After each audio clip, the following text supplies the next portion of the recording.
Israel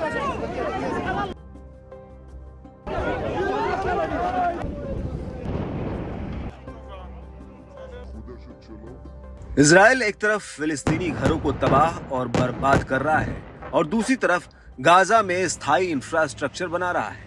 फिलिस्तीनी information centre के मुताबिक इजरायली सेना ने आज ही पूर्वी यरूशलेम के सिलवान शहर में एक घर को गिरा दिया और बहाना बनाया कि घर बिना लाइसेंस के बनाया गया था। एक फिलिस्तीनी आधिकारिक स्रोत के अनुसार बताया जा रहा है कि इजरायली नगरपालिका ने कर्मचारियों और पुलिस के साथ कई बुलडोजर लेकर घर गिरा दिया। गिराए गए घर में अल बुस्तान सांस्कृतिक केंद्र का मुख्यालय था।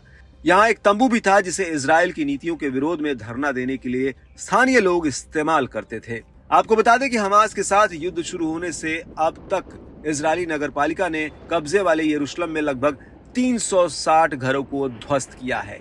अब बात करें इजरायली सेना द्वारा गाजा में किए जा रहे स्थायी निर्माण की, तो हारेज ने बुधवार को रिपोर्ट दी कि इजराइल गाजा में बड़े पैमाने पर इंफ्रास्ट्रक्चर तैयार कर रहा है। ये इजराइल की लंबे समय तक कब्जे की मंशा को दिखाता है। युद्ध की शुरुआत में ही इजरायली ऑक्यूपेशन फोर्स यानी IOF द्वारा कब्जा किए गए नेजारिम कॉरिडोर जैसे इलाकों में बड़ा बदलाव हो रहा है। इजरायली सेना वहां नई सड़कें और बड़े मंच बना रही है। माना जा रहा है कि ये रसद रूट को सुरक्षित करने का प्रयास है।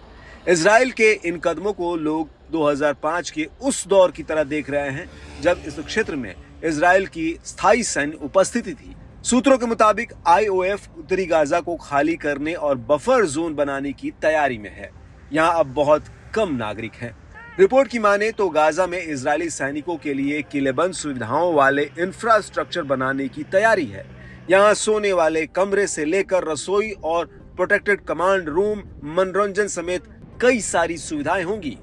इजराइल और गाजा युद्ध के बीच अमेरिका के दोहरे रवैये की भी चर्चा तेज है। एक तरफ अमेरिका गाजा के नागरिकों को भूखा मारने पर चिंता व्यक्त कर रहा है और दूसरी तरफ वही अमेरिका गाजा में लोगों के हत्या कर रहे इजराइल को हथियारों की सप्लाई कर रहा है। हालांकि रिपोर्ट बताती है कि अमेरिकी अधिकारियों ने निजी तौर पर इजरायली नेताओं से गाजा के नागरिकों की सुरक्षा के लिए आग्रह किया है। हालांकि IOF अधिकारियों ने हारेज के साथ बंद चर्चा में स्वीकार किया कि गाजा की आबादी को दक्षिण की तरफ ले जाने और सैन्य क्षेत्र के पास इंफ्रास्ट्रक्चर को ध्वस्त करने के प्रयास तेजी से बढ़ रहे हैं। IOF कथित तौर पर गाजा के भीतर 4 बड़े क्षेत्रों पर कब्जा करने की योजना बना रहा है।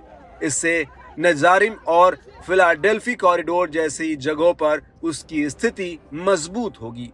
IOF के अधिकारी ने कहा कि जो बुनियादी ढांचा बनाया जा रहा है उससे स्पष्ट होता है कि यह निर्माण सिर्फ कुछ दिनों के लिए नहीं है।